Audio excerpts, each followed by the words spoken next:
This is Deb Donig with Technically Human, a podcast about ethics and technology, where I ask what it means to be human in the age of tech. Each week, I interview industry leaders, thinkers, writers, and technologists, and I ask them about how they understand the relationship between humans and the technologies we create. We discuss how we can build a better vision for technology, one that represents the best of our human values. Today I'm sitting down with Projjal Ghatak, the CEO and co-founder at OnLoop, about the ethics of teamwork, collaboration, and providing constructive feedback in the age of AI. Projjal founded OnLoop in 2020 to create a category called Collaborative Team Development, or CTD, to fundamentally reinvent how hybrid teams are assessed and developed after a decade of frustration with clunky traditional enterprise performance management and learning processes and tools that were either hated or ignored by his teams at companies like Uber and Accenture, where he spent many years. Projjal holds an MBA from Stanford University.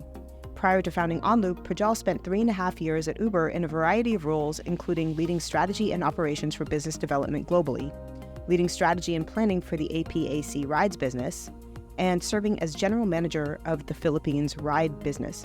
He's passionate about providing constructive feedback, about developing teams in line with ethical outcomes and processes, and creating organizational structures where teams work effectively, cooperatively, and equitably. Hi, JJ. Hi, Deb.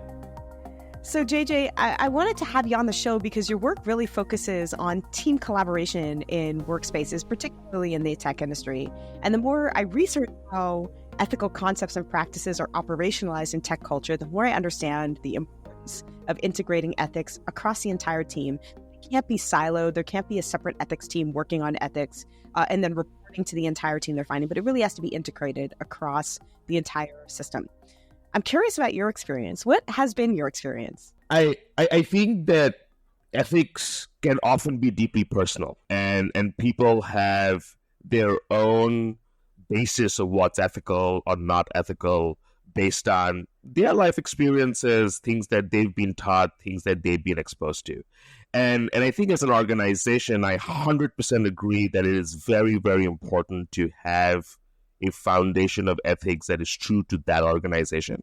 And that in startups or young organizations is often set by the founding team or people that bring that organization together. So even before it goes into product development practices, I think it is even more important to integrate ethical understanding of people in interview practices, in hiring practices, to really understand that you are bringing in people into the organization that have the same ethical baseline. Because if you don't, and I spent 3.5 years at an organization called Uber, and Uber's been covered in the press in a variety of ways, you will find yourself in a situation where there might be a deviation of what an individual might do and what an organization may or may not condone. So I think this is a fantastic topic. I really sort of appreciate the work that you're doing around it, and I think that more founders and leaders need to explicitly think about what is the type of organization they're building,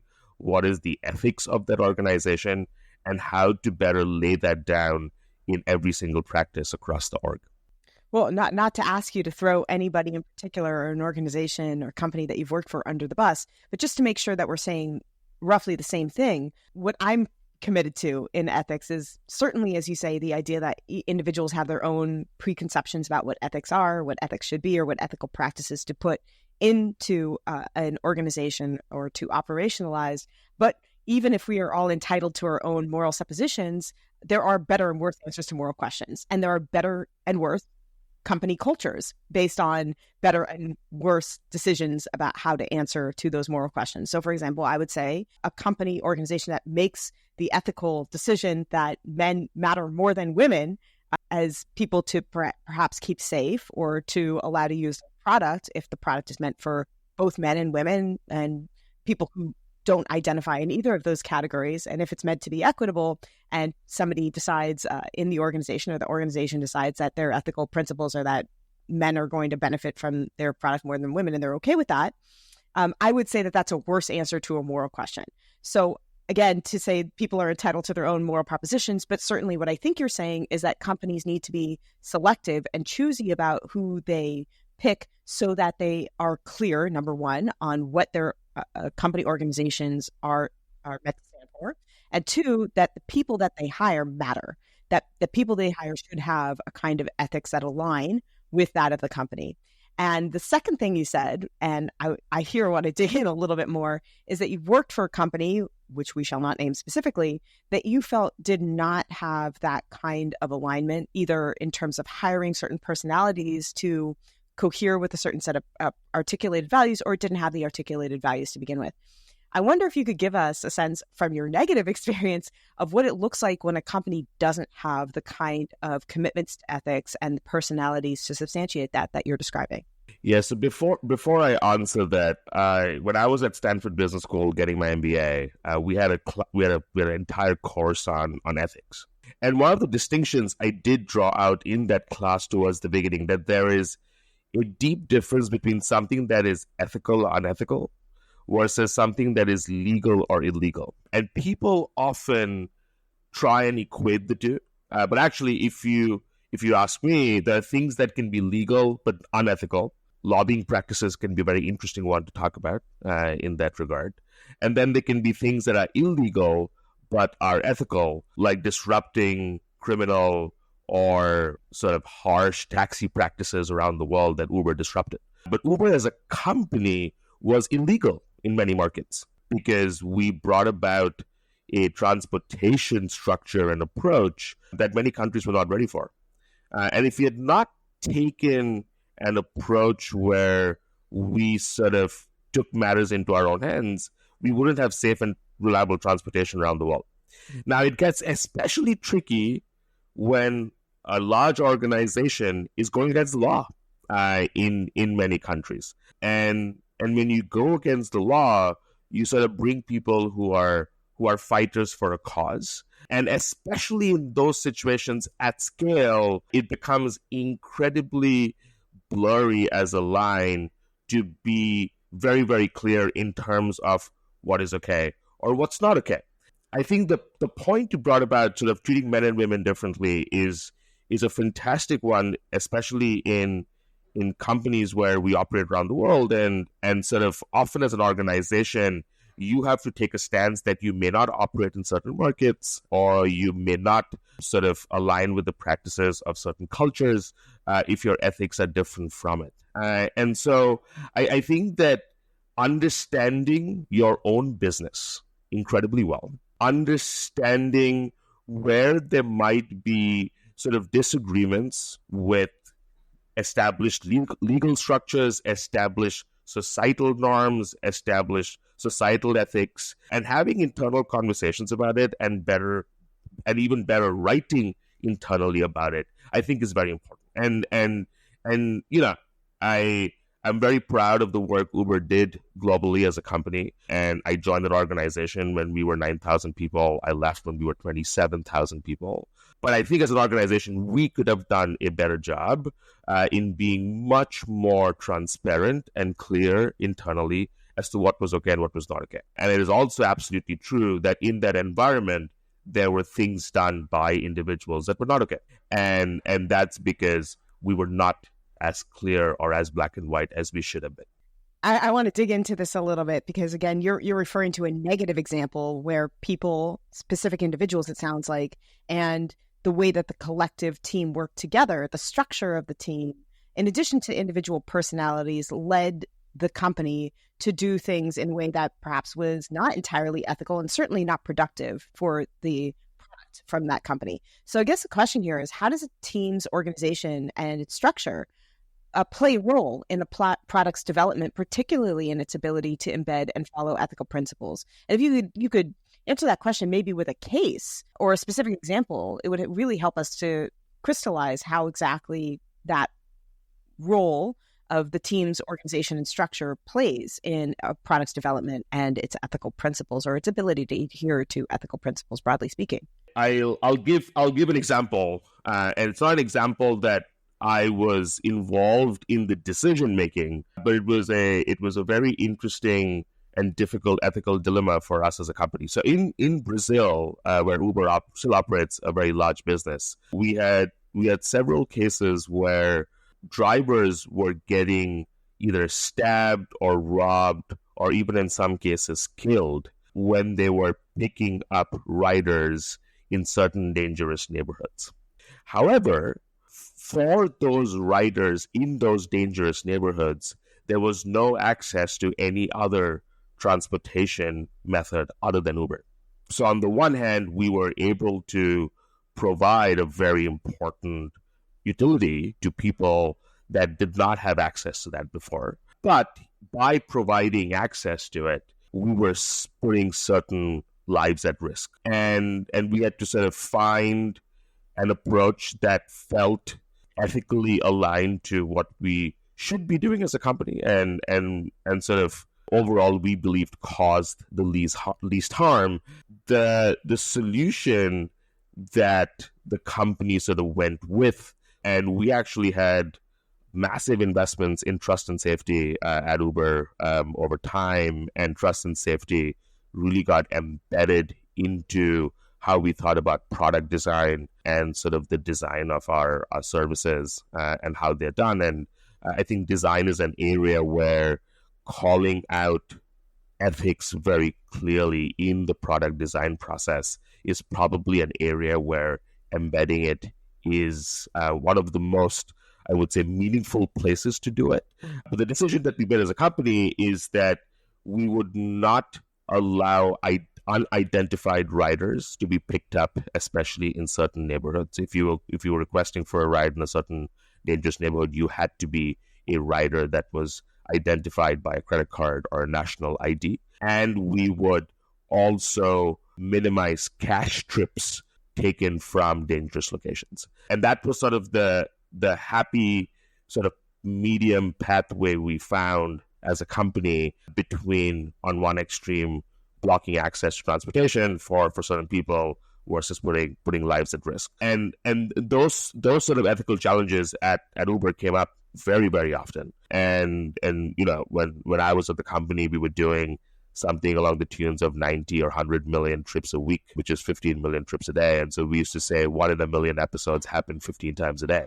And it was important to think about a lot of these fringe cases and think about how to make those decisions.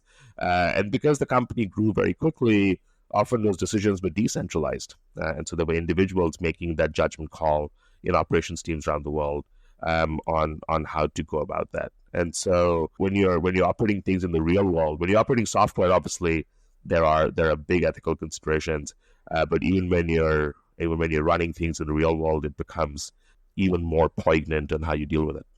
I want to ask a question about remote work. In the context of our current landscape, how remote work may have changed the landscape of operationalizing an ethical culture in a company. What have you seen? What has your experience been over particularly the last 4 years?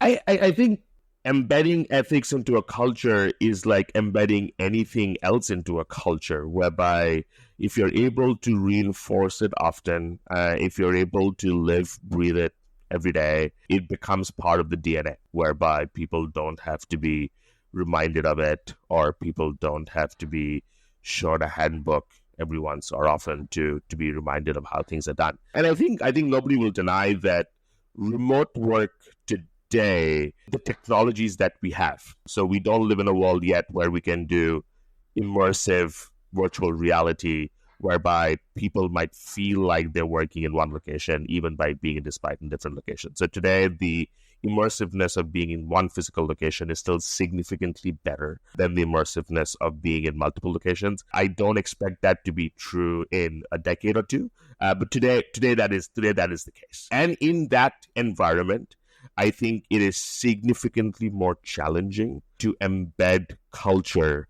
into every individual in an organization. And therefore, in remote cultures, the chances of things going not in the way people would expect or want is higher. And the need to be intentional and explicit about implementing the right ethics into the organization just needs to be higher. And I think most leaders want people back in the office or sort of are lobbying against remote work because they're lazy about doing that intentional work. And if people apply intentionality and do the hard work, I think remote work can work as well as in-person work. But you have to be very, very intentional in how you go about it. I mean, I think that this is really interesting because one of the things that may be connected to the rise of remote work is the increasing integration of automatic intelligence into the workplace. And I say that I think that there may be a connection there, not just because I think potentially that our move to remote work facilitated and pushed people to develop more AI tools for the workplace.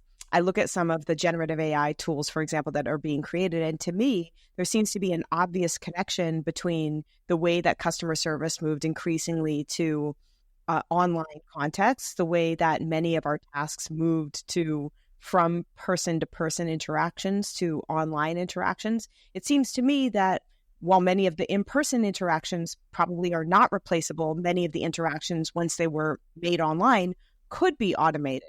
So it seems like not only is the computing power there to put these technologies to use and to put them into place, but also a remote context maybe facilitated or drove or expedited some of that move toward automatic intelligence.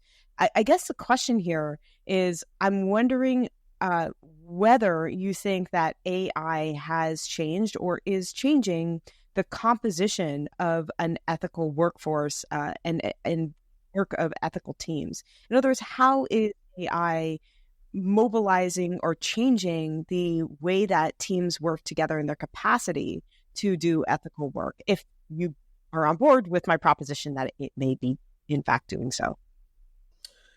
Yeah, I think there's a few layers there. I don't believe that the pace of Gen AI development is caused by the move to remote work.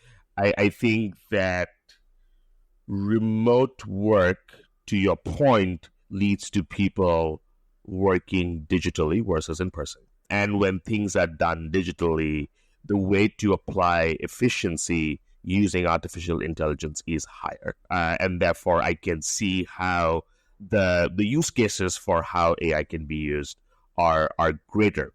I think the more important thing to consider or think about is, for me, generative AI is to knowledge work what the Industrial Revolution was to factory workers. And what it is that it facilitates the movement of labor to lower cost locations versus higher cost locations. So what remote work will do is, I believe, move more knowledge worker jobs away from places like the US and Western Europe to places like the Philippines.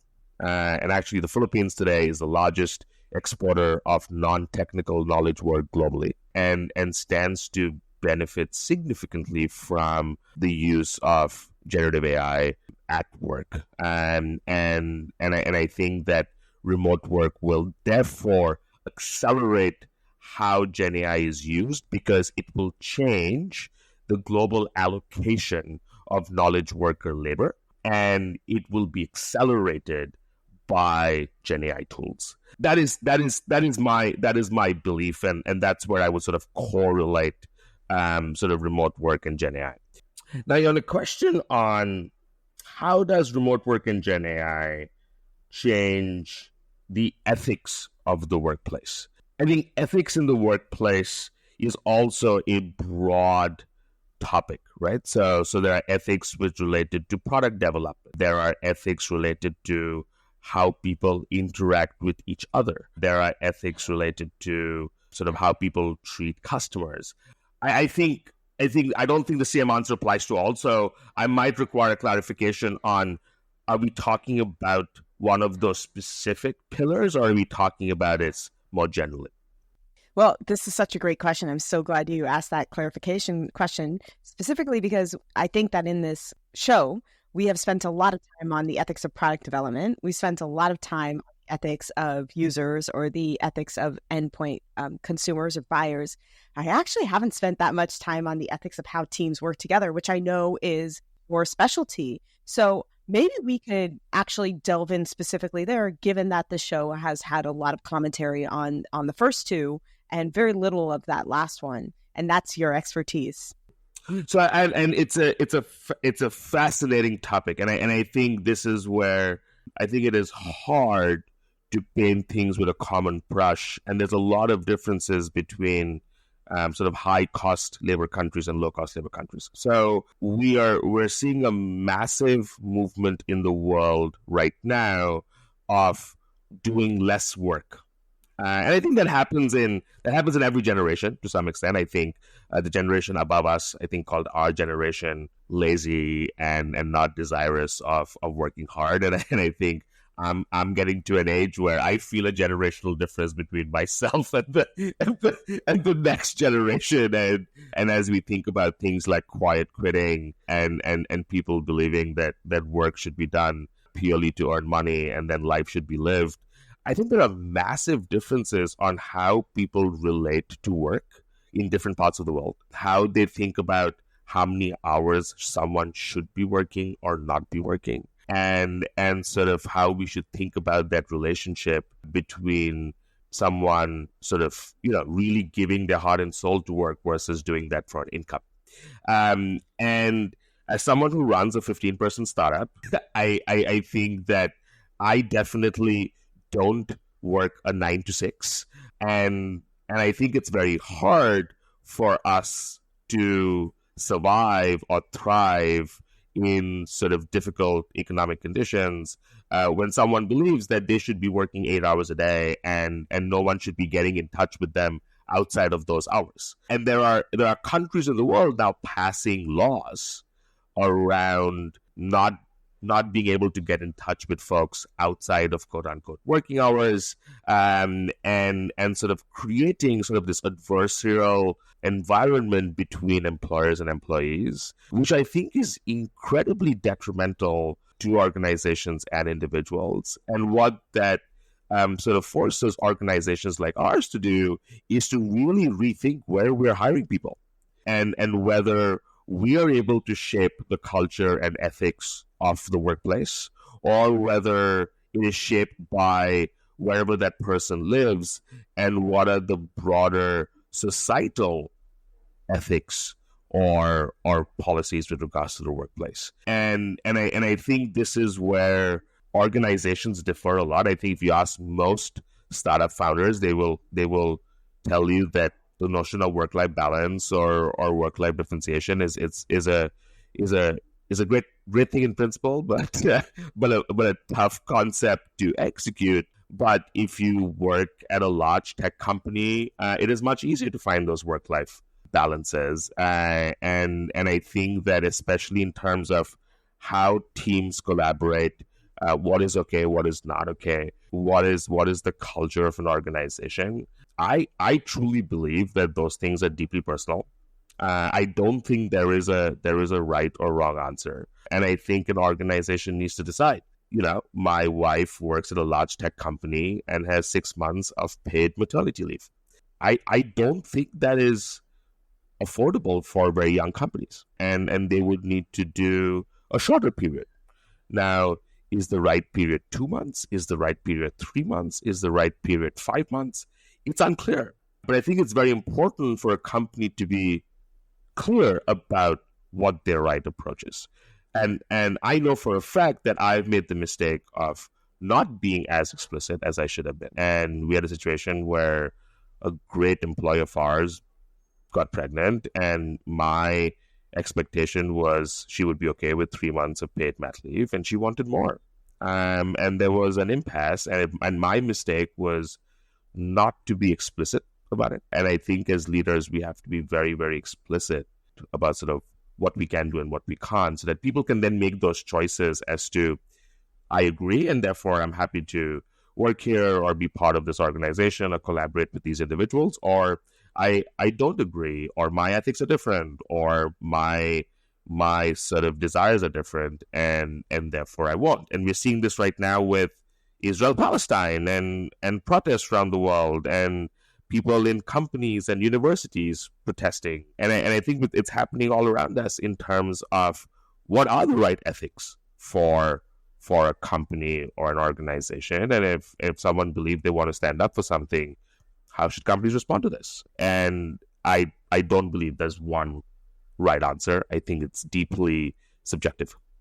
I want to challenge you a little bit on that, because while I believe that companies certainly have within their own rights to make inner decisions internally about what kinds of ethics they want their employees to abide by and to hold employees to that scrutiny, what I worry about is that in a larger context, those internal norms get adopted by big companies and those become standards, right? Those become not just internal norms, but industry-wide standards. So we see, for example, what happened in 2022 when Twitter decided to cut its entire trust and safety team and many of the employees who were working to make sure that that product was equitable.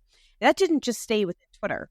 That became a signal to other companies that they could too cut their trust and safety teams. And that became an adoptable standard by an entire industry. I know, for example, that in the context of my own work in academia, again, this is not the tech industry, that there are certain expectations set about professors responding to students. And those expectations are now industry-wide to the detriment of honest, thoughtful responses to students and to the detriment, I think, frankly, of knowledge work writ large. So while I agree that companies are absolutely free within a certain spectrum to decide their own internal ethics, I think that we can in general say that not all ethical principles are equal and that there are some that are better than others, and that the consequences of a company adopting a certain ethical standard are not simply internal in their impact, but can reverberate broadly, and so that we should be, again, to use the word, choosy or selective about which kinds of ethics we want to uphold. And we can say, I think, commit ourselves to the idea that some of these standards are better than others, even as companies are free to choose whichever one they want. So asking you as kind of expert on these things, what are some of those best practices? What do you think that a company, independent of whether or not they can choose whatever ethical structures they want to abide by or ethical pillars that they want to abide by, what are some of the best practices about how to, create an ethical context for ideation and product development and teamwork and collaboration, but also how a company can create an ethical landscape within its own culture? What are the things that facilitate that internally, in your view?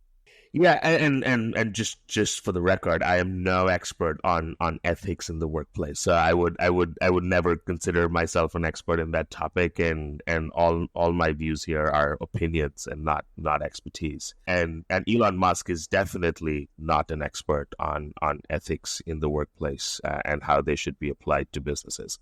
But that's a whole different podcast on its own. I think that I do quite a bit of work with leadership teams and CEOs around sort of driving the right alignment in the organizations and well-defined values. So values done well at a leadership level that is then actually embedded into core operating principles of how we operate as an organization, and then ensuring that those get used for even assessing people's performance or celebrating when those values or operating principles are upheld, or actively calling out when they are not upheld is a very good tool and vehicle to drive sort of strong practices within an organization. So if you have a value of respect for the individual and you build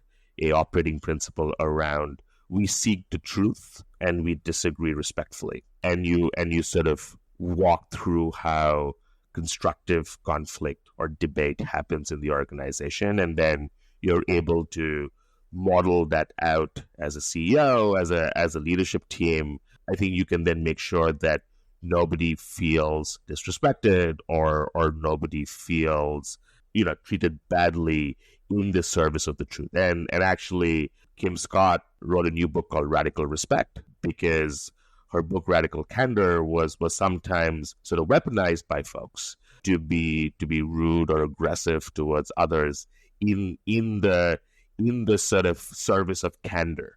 And I think she's sort of gone out and sort of spoken about how candor does not mean disrespect, and often the seeking of truth or the seeking of the right answer can be weaponized to disrespect folks. And it's important for organizations to be very clear about those things and how they get implemented. But what we've seen with our product and how that often gets used to reinforce ethics is sort of embedding company values into how feedback is delivered in an organization. And when you look for things that individuals or teams are doing well or not doing well, you just don't think about the domain expertise or the subject matter knowledge, but also behaviorally what people are doing well or not, and if certain behaviors are going against certain company values, then sort of being able to call that out and build those loops into the organization.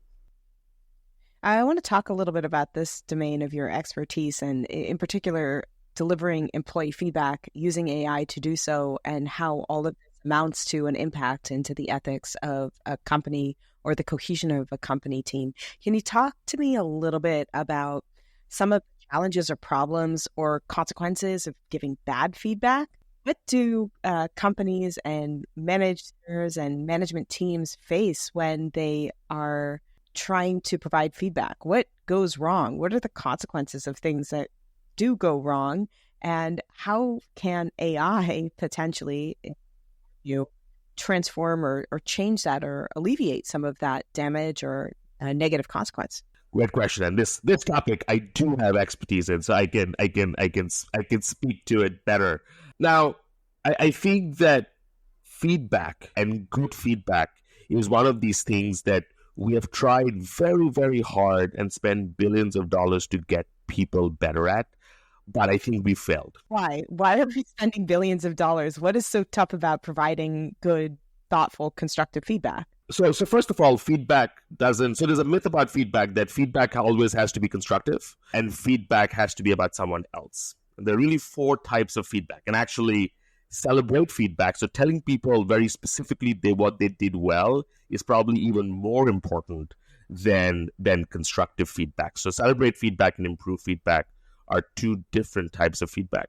And actually, self-feedback can be incredibly powerful too as a developmental tool versus feedback for others. So there's really 4 different types of feedback. And there are different emotions that come in the way of doing each of them well, depending on the context. So one of the biggest issues often when someone senior in the organization is delivering constructive feedback to someone typically more junior in the organization is that they can often load their frustration and emotion around the situation into the feedback. So if someone showed up really late for a meeting, unprepared, they're like, you are a complete embarrassment to the organization, right? And saying something like that is not motivating and not constructive for the other person to hear. But as humans, one of the things that are core to us is our emotions. And people really struggle to take that emotion out of the feedback delivery in order to make that feedback motivational and drive behavior change. Because ultimately, all feedback should be in the service of positive behavioral change. If it doesn't lead to positive and sustained behavioral change, it is not good feedback. And what we believe is that human beings are good at making observations and having conversations. They're not good at structuring and delivering feedback. And this is where technology can be incredibly powerful in taking those observations and then restructuring it in the way that it converts into positive, constructive feedback. And there are structures. One of those structures that gets taught at Stanford is the action impact model. There's another one that's the situation behavior impact model, whereby taking a particular scenario, breaking that out very factually in terms of, in that meeting with the senior client, when you showed up late, it might have communicated disrespect to your audience, and as a result might lower your credibility both as an individual and for the organization. So in the future, for important meetings, it would be very, very beneficial to factor in significant buffers so they're not late, versus saying you showing up late is an embarrassment, right? So, but you can convert you showing up as an embarrassment and convert that to really well-structured situation behavior impact feedback using technology, which I think is where large language models shine as generative AI tech, because it is ultimately giving people triple PhDs in English to be able to have that eloquence democratized for everyone. I mean, I only have one PhD in English, so I'm not necessarily looking to build two more because the utility of having one is already dubious. But I take your point, which is that human beings tend to, as you put it, observe things, not necessarily be able to communicate them in a way that leverages that observation into something efficacious. And if we're talking in ethical principles and moral principles, one of the ethical principles is don't do things that do no good, right? So you have to think about what the anticipated endpoint is, and then you have to think about how you want to get from where you are right now, given what you have observed, to the desired endpoint, right? And this is what you are envisioning that generative AI, in particular large language models, can help us do.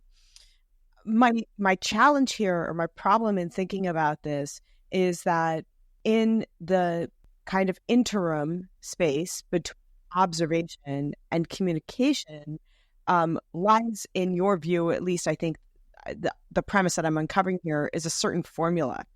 How does the large language model know or understand, and I understand that those terms are anthropomorphic, that they don't really get at what a large language model does, statistically predict is probably a better term, outcome, and is that outcome statistically predicted by that large language model the same thing as somebody who has an understanding of the company culture and he has things that a large language model does not have, like an empathy or the soft skills of understanding that particular human being and maybe what that human being is going through right now in their relationship or with their kids or whatever?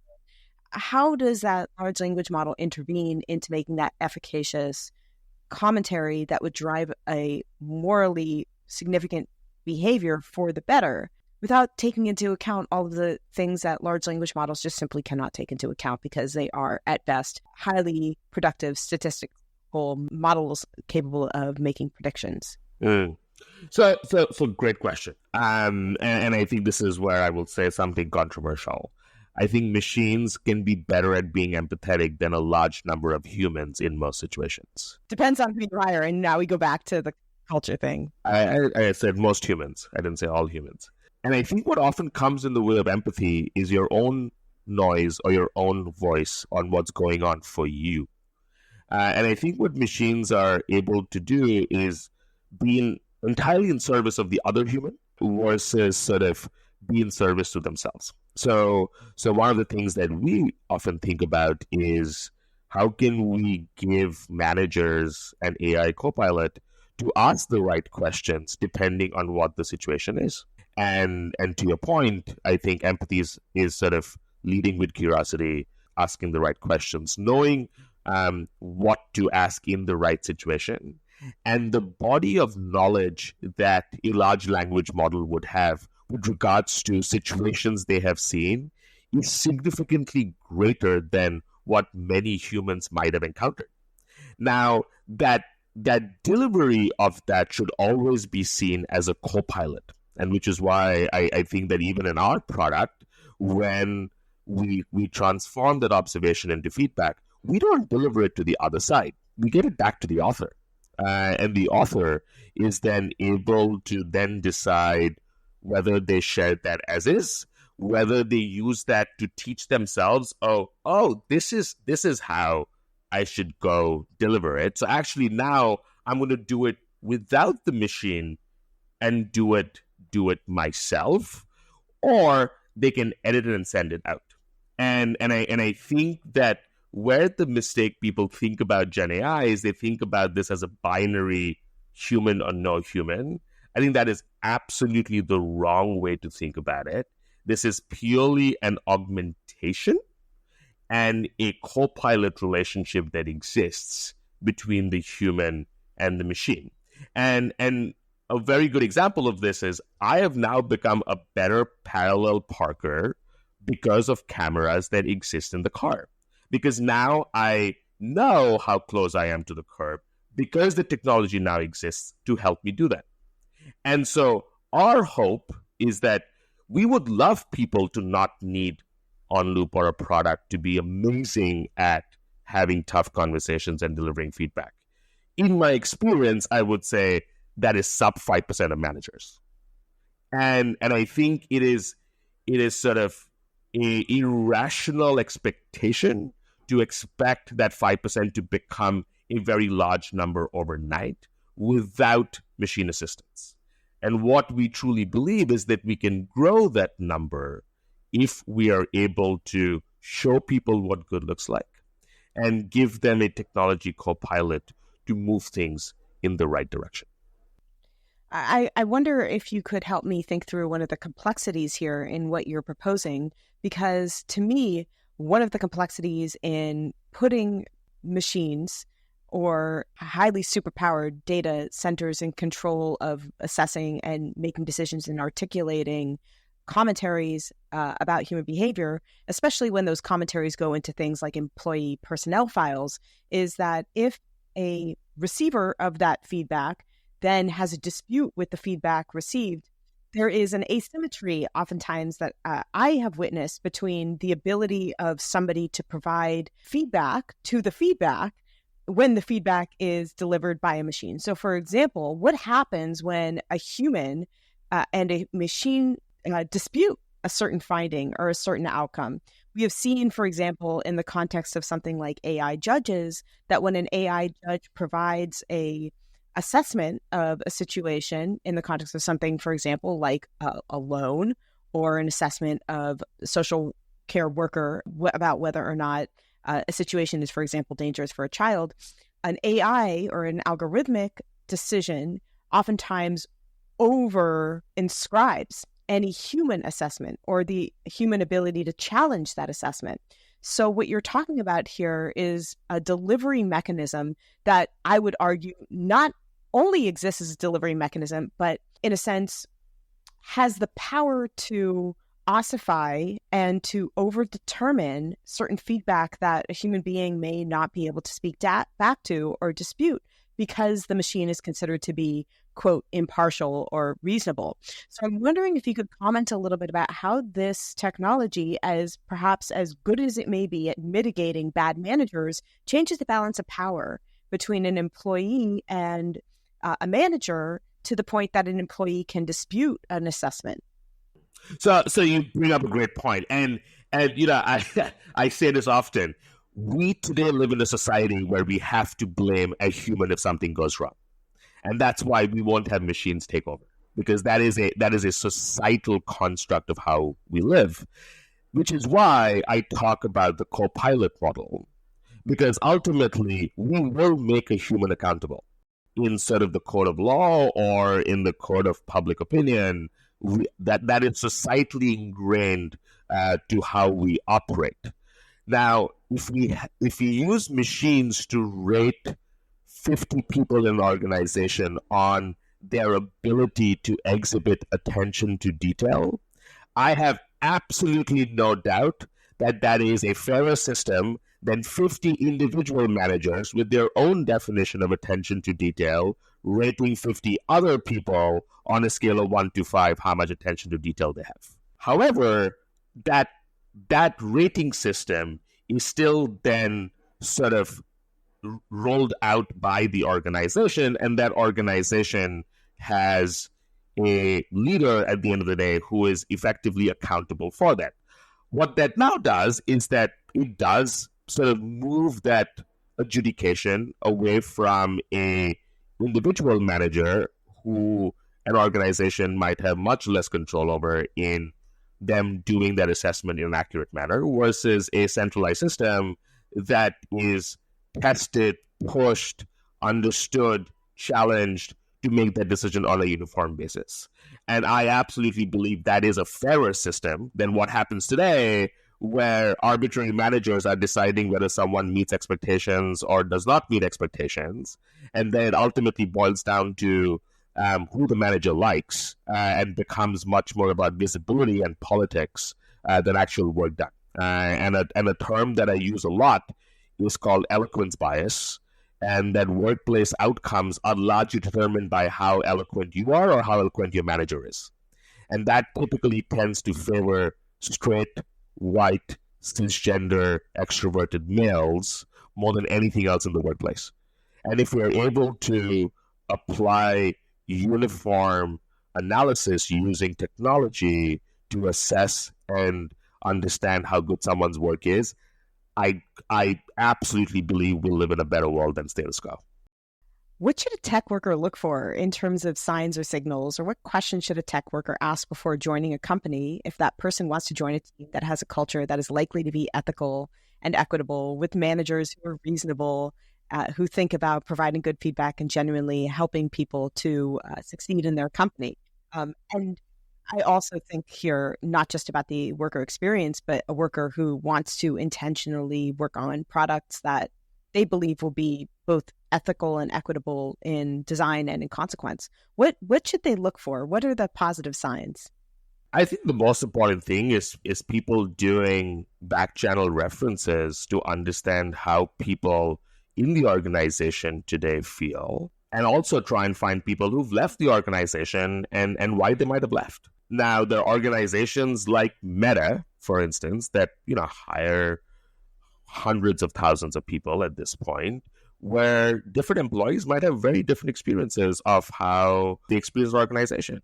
And I know people who love it, and I have people who have absolutely hated it. And I think it is important to gather several data points to then understand if an organization is right for you. And I will again underscore this: what is right for me may not be right for you. When I look for an organization, I haven't looked for an organization in a while. I'm trying to keep it that way, so that I don't go look for an organization. Some people are looking for a challenge. Some people are looking for high salary. Some people are looking for good benefits. Some people are looking for societal positive impact. And I don't think everybody is looking for the same things. And you have to make sure that you understand yourself first and really understand what matters to you and understand the trade-offs that exist between wanting one thing versus not. You can't want to change the world but not get punched in the face every day, right? Like those things kind of come hand in hand. So if you want one, you sort of want to have to want the other. Some people want to change the world and have it very easy. Unfortunately, that doesn't work. And so I think it starts with the investigation of yourself and then being very clear of what to ask others in the organization or during an interview process to really ascertain whether there is a fit there with sort of your ethics and your morals and your understanding of the world. I think we have time for one last question. A lot of students from around the globe, I think we're in over 80 countries now, listen to this podcast. I think a lot of them listen to the show because they are budding technologists and budding humanists who want to understand how those two things fit together and how they might fit together better in the future of tech and tech work.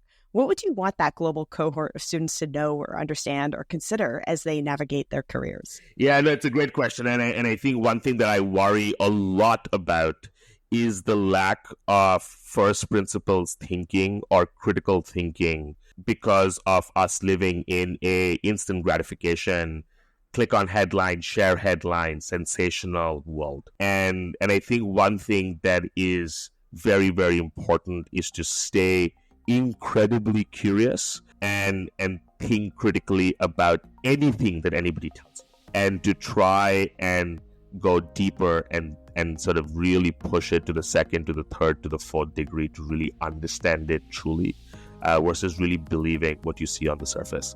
And that is super important for us to keep moving forward as humanity. Well, thank you so much, JJ. Thank you, Deb.